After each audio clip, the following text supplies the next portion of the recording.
வணக்கம் நண்பர்களே, நீங்க பார்த்துட்டு இருக்கிறது Adobe தமிழா. இந்த வீடியோவில் நம்ம எப்படி சிம்பிள் அண்ட் நீட்டா கலர் கிரேட் பண்றதுன்னு தான் பார்க்க போறோம்.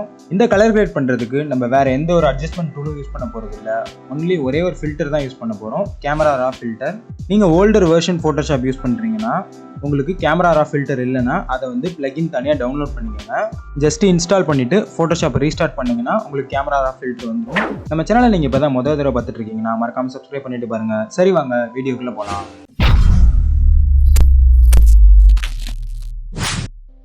இந்த மாடல் இமேஜ் தான் நான் யூஸ் பண்ண போறேன். ஃபர்ஸ்ட் ஸ்டெப் வந்து நம்ம லேயரை வந்து ஸ்மார்ட் ஆப்ஜெக்டா மாத்திக்கணும். ஸோ தட் நம்ம கேமரால பண்ண போற அட்ஜஸ்ட்மெண்ட் வந்து எடிட்டபிளா வந்துடும் லேயர்ஸ்க்கு கீழே. ஃபியூச்சர்ல அட்ஜஸ்ட்மெண்ட் சேஞ்ச் பண்றதுக்கு ஹெல்ப்ஃபுல்லா இருக்கும். இப்போ இந்த பேக்ரவுண்ட் லேயரை வந்து ஒரு டூப்ளிகேட் போட்டுக்கோங்க, Ctrl+J. எப்பவுமே ஒரு பேக்கப் எடுத்து ஸ்டோர் பண்ணுங்க. பேக்ரவுண்ட் லேயரை நான் ஹைட் பண்ணிடுறேன். தென் மேலே இருக்க லேயரில் ரைட் கிளிக் பண்ணி convert to smart object click பண்ணிக்கிறேன். ஸ்மார்ட் ஆப்ஜெக்டாக மாறிடுச்சு. தென் இப்போ வந்து கேமரா ரா வந்து ஃபில்டரில் போயிட்டு இதில் வந்து கேமரா ரா ஃபில்டர்னு இருக்கும். Shift Ctrl+A shortcut key click பண்ணிக்கோங்க. இந்த மாதிரி ஒரு விண்டோ ஓப்பன் ஆகும். இதில் சைடில் பாருங்கள் ப்ரொஃபைல் இருக்குது. ப்ரொஃபைல் வந்து கலர்லேயே வச்சுக்கோங்க. தென் வந்து இந்த பேசிக்கை ஃபஸ்ட் நான் கிளிக் பண்ணுறேன். ஸோ தட் இதில் நிறைய ஆப்ஷன்ஸ் எக்ஸ்பேண்ட் ஆயிருக்கு நமக்கு. இதில் ஒயிட் பேலன்ஸ் வந்து ஆஸ் ஷார்ட் வச்சுக்கோங்க. காமனாக இதை மட்டும் மைண்டில் வச்சுக்கோங்க. நீங்கள் இமேஜ் எடிட் பண்ணும்போது அந்த இமேஜ் ரொம்ப எல்லோயிஷாகவும் இருக்கக்கூடாது, ரொம்ப ரெட்டிஷாகவும் இருக்கக்கூடாது. இப்போ சப்போஸ் ரொம்ப எல்லோயிஷாக இருக்குன்னா அது பார்க்குறதுக்கு நமக்கு ஸ்க்ரீனில் நல்லா இருக்குமே தவிர, பட் பிரிண்ட் போட்டிங்கன்னா அது வந்து சுத்தமாக நல்லாவே இருக்காது. அதனால நம்ம இமேஜ் வந்து ஒரிஜினல் கலரை அப்படியே மெயின்டைன் பண்ணிட்டே வரும். என்னதான் நம்ம கலர் கரெக்ஷன் பண்ணாலும் ஒரிஜினல் கலரை வந்து அப்படியே மெயின்டைன் பண்ணணும். இமேஜ் லைட்டிங் இல்லாமல் ரொம்ப டல்லாக இருந்துச்சுன்னா மட்டும்தான் நம்ம இந்த மாதிரி அட்ஜஸ்ட்மெண்ட்லாம் கொஞ்சம் எக்ஸ்ட்ரா பண்ணுற மாதிரி இருக்கும். இப்போ நான் Ctrl+Z கொடுத்துக்கிறேன்.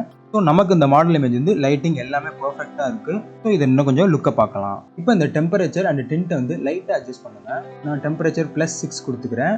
தென் டிண்ட் வந்து +4 கொடுத்துக்கிறேன். அடுத்து எக்ஸ்போஷர் வந்து இந்த இமேஜில் வந்து நல்லாவே இருக்குது.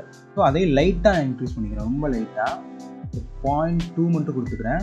தென் வந்து கான்ட்ராஸ்ட் வந்து கொஞ்சம் தேவைப்படுது. ஸோ கான்ட்ராஸ்ட் வந்து 20 கிட்ட வச்சுக்கிறேன் நான். தென் ஹைலைட் வந்து ஆல்ரெடி இருக்குது, நான் இன்னும் கொஞ்சம் லைட்டாக வேணால் இன்க்ரீஸ் பண்ணிக்கிறேன். ஸோ 6 வச்சுக்கிறேன். ஷேடோ வந்து கொஞ்சம் ரெடியூஸ் பண்ணுறேன். பிகாஸ் இன்க்ரீஸ் பண்ணிங்கன்னா உங்களுக்கு இந்த மாதிரி ஷேடோஸே இல்லாத மாதிரி இருக்கும். ஸோ தட் லைட்டாக ரெடியூஸ் பண்ணிக்கோங்க ஷேடோ எப்பவுமே. ஸோ -15 வச்சுக்கிறேன். ஒயிட்ஸ் வந்து லைட்டாக இன்க்ரீஸ் பண்ணிக்கிறேன், ஒரு 16 கிட்ட வச்சுக்கிறேன். தென் பிளாக்ஸ் வந்து லைட்டாக ரெடியூஸ் பண்ணுறேன், 20 வச்சுக்கிறேன். அடுத்து டெக்ஸ்சர், இந்த இடத்துல வந்து இமேஜ் வந்து ஜூம் பண்ணிக்கோங்க ஃபேஸ் கிட்ட. ஸோ டெக்ஸ்சரை வந்து இன்க்ரீஸ் பண்ணுங்கள். ஸோ தட் இமேஜ் வந்து உங்களுக்கு டீட்டெயில்டாக இருக்கும். கிரெயின்ஸ்லாம் இருக்குது, நம்ம கடைசியில் நாய்ஸ் ரிடக்ஷன் பண்ணுறப்ப ரிமூவ் பண்ணிக்கலாம். அடுத்து வந்து கிளாரிட்டி வந்து இன்க்ரீஸ் பண்ணுங்கள், கொஞ்சம் 20 வச்சுக்கிறேன். தென் டிஹெச் லைட்டாக இன்க்ரீஸ் பண்ணிக்கிறேன். இது வந்து ஜூம் அவுட் பண்ணிவிட்டு செக் பண்ணி பார்ப்போம். ஸோ தட் இமேஜ் வந்து கொஞ்சம் டார்க் அண்ட் பிரைட்டர் ஆகும். இதெல்லாம் லைட்டாக அட்ஜஸ்ட் பண்ணுங்கள், ரொம்ப பண்ணிங்கன்னா உங்கள் இமேஜே மாறிடும். தென் வந்து இது ரெண்டில் ஏதாவது ஒன்று தான் வந்து இன்க்ரீஸ் பண்ணணும், இன்னொன்று வந்து கொஞ்சம் டிக்ரீஸ் பண்ணணும். ஸோ நான் வைப்ரன்ஸ் வந்து டிக்ரீஸ் பண்ணிக்கிறேன், ஒரு -11 வச்சுக்கிறேன். சேச்சுரேஷன் வந்து கொஞ்சம் இன்க்ரீஸ் பண்ணிக்கிறேன், ஒரு +4 வச்சுக்கிறேன். தென் கர்வ்ஸில் வந்து உங்களுக்கு தனித்தனியாக நீங்கள் அட்ஜஸ்ட்மெண்ட் பண்ணிக்கலாம். ரெட்டு, க்ரீன், ப்ளூ மூணுமே தனித்தனியாக அட்ஜஸ்ட் பண்ணிக்கலாம். நான் வந்து ஓவராலாக அட்ஜஸ்ட் பண்ணுறேன். ஸோ ஹைலைட் லைட்டாக இன்க்ரீஸ் பண்ணிக்கிறேன், +4 வச்சுக்கிறேன். தென் வந்து லைட் வந்து ரெடியூஸ் பண்ணிக்கிறேன், -7 வச்சுக்கிறேன். டார்க் ஆல்சோ ரெடியூஸ் பண்ணிக்கிறேன், நமக்கு போதுமான அளவு டார்க்னஸ் இருக்குது. தென் ஷேடோ வந்து லைட்டாக இந்த இடத்துல இன்க்ரீஸ் பண்ணிக்கிறேன். அடுத்து வந்து டீடைல், இதில் தான் நம்ம நாய்ஸ் ரிடக்ஷன் பண்ண போகிறோம். ஸோ ஃபேஸை ஜூம் பண்ணிக்கோங்க. ஸோ இதில் ஷார்ப்பனிங் வந்து லைட்டாக இன்க்ரீஸ் பண்ணிக்கோங்க. இப்போ இங்கே தான் நாய்ஸ் ரிடக்ஷன், இது வந்து கொஞ்சம் அதிகமாக இன்க்ரீஸ் பண்ணுங்கள். ஸோ தட் நமக்கு அந்த கிரெயின்ஸ் எல்லாமே போயிடும்.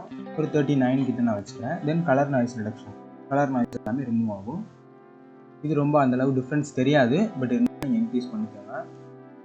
46. இப்போ இதில் வந்து ஐ பட்டனை கிளிக் பண்ணி பார்ப்போம், எவ்வளோ நாய்ஸ் ரிமூவ் ஆகிருக்குன்னு பார்த்தீங்களா?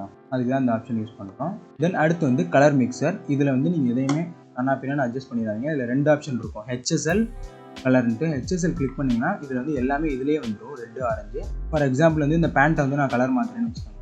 இந்த ப்ளூ கலரை வந்து இங்கே கார்னருக்கு கொண்டு போயிட்டு பர்பிளாக மாற்றிட்டேன். இப்போ இந்த பர்பிள் கலரை வந்து கொஞ்சம் டார்க்கன் பண்ணணும், லைட்டன் பண்ணணும் அப்படின்னா இங்கே வந்து கலர் கிளிக் பண்ணிக்கோங்க. கிளிக் பண்ணிவிட்டு இந்த ப்ளூவில் தான் அட்ஜஸ்ட் பண்ணியிருக்கோம் நம்ம. ஸோ இதில் வந்து சேச்சுரேஷனை இன்க்ரீஸ் பண்ணுறதோ டிக்ரீஸ் பண்ணுறதோ பண்ணிங்கன்னா இந்த பேண்ட்டோட ஷேட்ஸ் வந்து மாறும். ஸோ இந்த மாதிரி அட்ஜஸ்ட் பண்ணிக்கலாம். நீங்கள் வந்து இதில் இந்த ஆரஞ்சஸ் இதெல்லாம் ரொம்ப அட்ஜஸ்ட் பண்ணிடாதீங்க. பிகாஸ் இந்த ஆரஞ்சஸ்லாம் அட்ஜஸ்ட் பண்ணிங்கன்னா நம்ம இவ்வளோ நேரம் பண்ண அட்ஜஸ்ட்மெண்ட்டே வேஸ்ட் ஆகிடும், ஸ்கின்னோட கலர் கம்ப்ளீட்டாக மாறிடும். இப்போ இந்த லெஃப்ட்டில் கொண்டு வந்தீங்கன்னா இங்கே பாருங்கள், வேண்டா விஷனில் வர விஷன் கலர் மாதிரி ஆகிடுச்சு. ஸோ தட் இதெல்லாம் 0லேயே வச்சுக்கோங்க. நெக்ஸ்ட் வந்து கலர் கிரேடிங். இதில் வந்து நீங்கள் தனித்தனியாக அட்ஜஸ்ட் பண்ணலாம். Shadows, midtones, highlights, global. இங்கே ஃபர்ஸ்ட் ஆப்ஷன் கிளிக் பண்ணிங்கன்னா 3மே வந்து நமக்கு ஒரே இதில் வந்துடும்.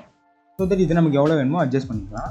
மிட்டோன்ஸ் லைட்டாக நான் அட்ஜஸ்ட் பண்ணிக்கிறேன், 12 வச்சுக்கிறேன். தென் ஷேடோ வந்து அதே மாதிரி லைட்டாக 12 வச்சுக்கிறேன். ஹைலைட்ஸ் வந்து லைட்டாக இன்க்ரீஸ் பண்ணிக்கிறேன். தென் ஆப்டிக்ஸில் போயிட்டு இதில் நம்ம வினட் மட்டும் டிக்ரீஸ் பண்ணிக்கலாம். ஸோ தட் லைட்டாக நமக்கு எல்லா கார்னர்ஸ்லேயும் பிளாக் வந்துருச்சு. இப்போ நம்ம ஒரிஜினல் இமேஜுக்கும் நம்ம எடிட் பண்ண இமேஜுக்கு டிஃப்ரென்ஸ் பார்க்குறதுக்கு இங்கே கீழே இந்த மாதிரி ஒரு ஐகான் இருக்குது பாருங்கள், cycles between before and after இதை கிளிக் பண்ணுங்கள். ஸோ இது வந்து ஒரிஜினல் இமேஜ், இது நம்ம வந்து ப்ராசஸ் பண்ண இமேஜ். இப்போ ஓகே கொடுத்துருங்க. நம்ம ஸ்மார்ட் ஆப்ஜெக்டாக மாற்றினால கேமரா ஃபில்டர் வந்து தனியாக கீழே வந்துருச்சு. இது நம்ம ஃபியூச்சர் எடிட்ஸ்க்கு யூஸ் பண்ணிக்கலாம். தென் இப்போ வந்து இந்த ஐஸோட கலரை வந்து நம்ம சேஞ்ச் பண்ணலாம். இதில் அட்ஜஸ்ட்மெண்ட் லேயர் கிளிக் பண்ணிவிட்டு இதில் சாலிட் கலர் கிளிக் பண்ணுங்கள். உங்களுக்கு ஐஸ் என்ன கலர் வேணுமோ அந்த கலர் இதில் சூஸ் பண்ணுங்கள். இப்போ வந்து இந்த மாஸ்கில் கிளிக் பண்ணி கண்ட்ரோல் ஐ கொடுத்து இன்வெஸ்ட் பண்ணிக்கோங்க. தென் வந்து ப்ரஷ் டூல் எடுத்துட்டு சைஸை லைட்டாக இன்க்ரீஸ் பண்ணிவிட்டு உங்களுக்கு எந்த இடத்துல வேணுமோ அந்த இடத்துல அப்ளை பண்ணுங்கள். அதுக்கு முன்னாடி வந்து இந்த லேயரோட பிளெண்டிங் மோடை வந்து கலரில் மாற்றிக்கோங்க.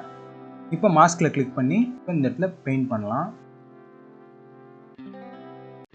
ஸோ இப்போ கலர் சேஞ்ச் பண்ணியாச்சு. இப்படியே விட்டுறாதீங்க, ஒப்பாசிட்டி வந்து நல்லா ரெடியூஸ் பண்ணிக்கோங்க.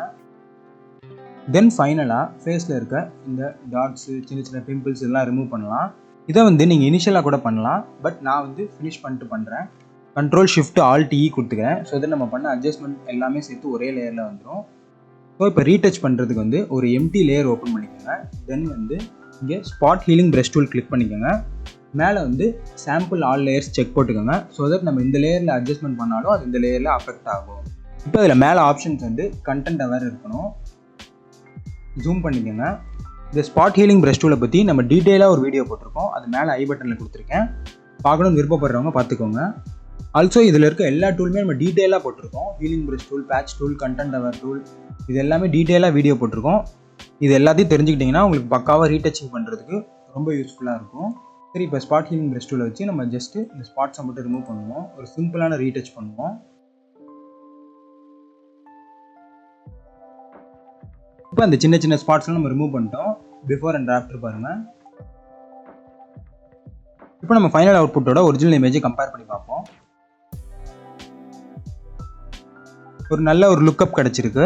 இதே மாதிரி இன்னும் பல இன்ட்ரெஸ்டிங்கான டுட்டோரியல்ஸோட சந்திக்கிறேன் நண்பர்களே. நன்றி, வணக்கம்.